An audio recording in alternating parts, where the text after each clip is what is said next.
Hi, I'm Danny Brugman. I'm the tech director here at Christian Fellowship, and I'm here with Senior Pastor Phil. And today we're going to be talking about increasing our influence. So thanks for being with us today, Phil. Thank you, Danny. Yeah. So increasing our influence, our building campaign, what is it for those of us who might be newer or just joining us today? What's the heart and vision behind it? All right. Yeah, so it really is about our church's future, about our growth, about expanding opportunities for ministry in every area of what we do in church life. And we've been exploring and wrestling with these kinds of things for quite a few years. It always involves space and needing more space, requiring more space to do more things. And we've pretty much just tapped out or maxed out on the space that we have existing with the buildings, with the expansion of quite a few modular units. We have modular units to the south and a 5,000 unit to the north. We pretty much utilized all the space that we can use here, and yet we know we'll keep pressing for more space. So we got ahead of things years ago when we bought 37 acres of land south of us, by about a mile south of where the church is presently. And the whole idea is to replant the church on that property and to allow this space to be used primarily for the school, although the school will still be a ministry of the church. Okay, yeah. And so you said, this process has started years ago. How many years ago? What's the timeline kind of leading up to this point? Well, it really goes back to our earliest roots when we just said these are the things that we want to do. We want to start a church. We want to start a school. We want to see the school expand. We want to see the church expand. And so that's been with us as long as we've been a church. We've had seasons where we've pushed into it and seasons where we've kind of pulled away from it, but it's always kept moving forward. Basically, around the 2000s, we had a group that said we need to buy land now, even if we don't need it for 20 years. So we acted on it and purchased that land back when it was just farmland and when there weren't any roads attached to it. And so we developed that to put roads, and we've held on to that property for these 20 years, and literally we're looking at it today to build on. Oh, that's awesome. So you mentioned some people years ago who kind of pushed for us to buy the land. Who are some people, I'd love to hear who those people are too, but particularly who are the people today who kind of helped us get to where we're at on the Increasing Our Influence project? Yeah, there are all kinds of people that we've engaged in this process. We've pulled together a group we call Master Building Planning Team, which is just a variety of folks who have some background in architecture or development or whatever. We've pulled together a financial planning team, people who are knowledgeable in business and accounting and finance and banking to guide us along in that process. So we've utilized members in the church and even some who haven't been members of the church to just help us in this process. I've readily said often enough, I'm a pastor. I'm not all those other things. But there are people who are skilled in construction and in development and in banking and finance and accounting and all those pieces that have stepped up and stepped into this. And we said, okay, how do we go about doing this? And they've really guided us along in the process. Yeah, I love hearing that sort of thing. You look in the Bible, Nehemiah, we think of kind of him just in spiritual terms, but he was like a project manager, really. I mean, that's what he was doing. And there's no, you've talked about how there's no sacred and secular. Right. It's all the same. So we've had to change the design of the church, or the future church. What have some of those changes look like? Yeah. You start with this idea of, okay, what do you want? And you just paint the biggest picture that you can possibly paint. You just throw everything in. It's like, we want all of this. And then you put it out to bid and you go, okay, that's a little bit more than what we had planned for. So we put things out to bid last spring to several contractors, and they came back with the numbers. And we said, yeah, that is a little bit higher than what we want. But we knew, because of the things that we included in it, that it could make the price go up considerably higher than what we had projected. But we thought, we'll never know unless we just have them bid on it. So they came back to us and we said, okay, that price is a little bit out of our reach. We don't think we can go that far. So what can we do to cut back? So we cut back on some pieces in the building. Some things I'm perfectly comfortable with the cutbacks. Others are like, we had to give that up, but that's probably okay as well. Yeah. It's not critical for us being able to do ministry. It's just those things won't be included in this phase. Yeah. Yeah, so it's like a lower level of the building. We built in a lower level, and we put in a mezzanine, but we won't have the mezzanine. Gotcha. Those are kind of ancillary or additional pieces that we actually can live without. And we put some more additional rooms on the main floor, right? Yeah. So when we eliminated the lower level on one section of the building, we had to move some of those spaces that we were using down there for function up to a main level. And so what it does is it puts the whole building on one level. Yeah. And what we're doing with our architect and contractor, actually the contractor that we think we'll work with, is that you can save money here if you just square the building here, and made suggestions for here's a cost savings, and you'll get the space that you need. So that's what we've been doing through the summer. Yeah, that's awesome. Yeah. So and so once you do that, then you got to go back and resubmit your plans to the city. Yeah. Because you've made an adjustment in the original plans, and the architect has to approve, and the engineers have to look at it. So it's a little bit of going back over the summertime and saying, okay, we want this, this, and this. Okay, guys, do it. And then we're at the stage right now where a couple of weeks we'll resubmit that to the city. We'd already gotten approved for the original plan, so it'd be no big deal for us to get approved on this. They just need to look at it once again because we made a revision. Yeah, bureaucracy in action there. It's just part of the system, and it's okay, and everybody knows that's what you got to do. But we've really gone through all the hurdles that we've needed to. The city's approved what we're doing; they like what we're doing, and so it's just a matter of they have to sign off on the changes in the building. Gotcha. Yeah, and as far as some of the changes we've made, I there were some really fancy cameras and stuff I wanted that, we didn't make it, but we'll get those eventually. Yeah. That was gloss. It didn't chrome. It didn't quite need that. Ballpark numbers. What kind of costs are we looking at? We're looking at roughly around $8 million for the total project, and that's getting it built and parking and furnishings and things like that. We'll still keep tweaking this as we go.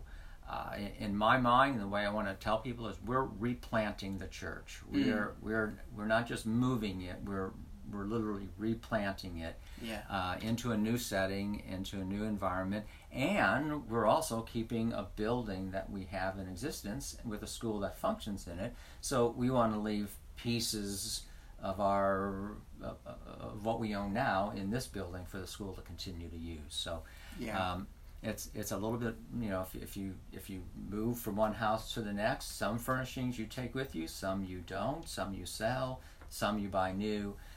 That's all part of the mix, and I'm looking forward to all that. Yeah, I am too.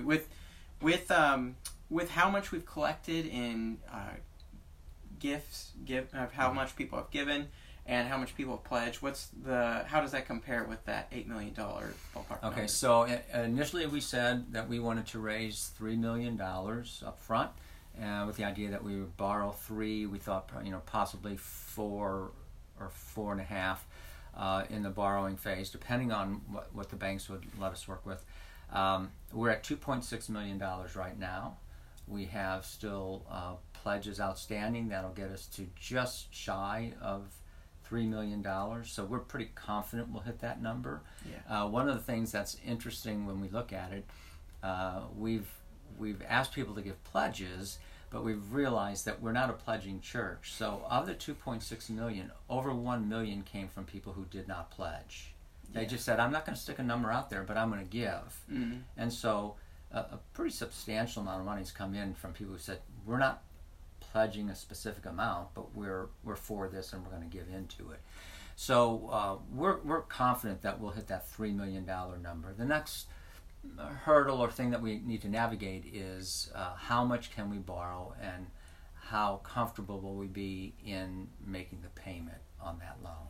And that's where the financial planning group comes in. That's the accountants and the bankers and business people who know how to navigate all those numbers, can sit down and look at our budget and go, here's how you can do it. And so they've talked us through quite a bit of that. To the point where they said, I went around the room in our last meeting, I said, do you think we can do it? And each person said, yeah.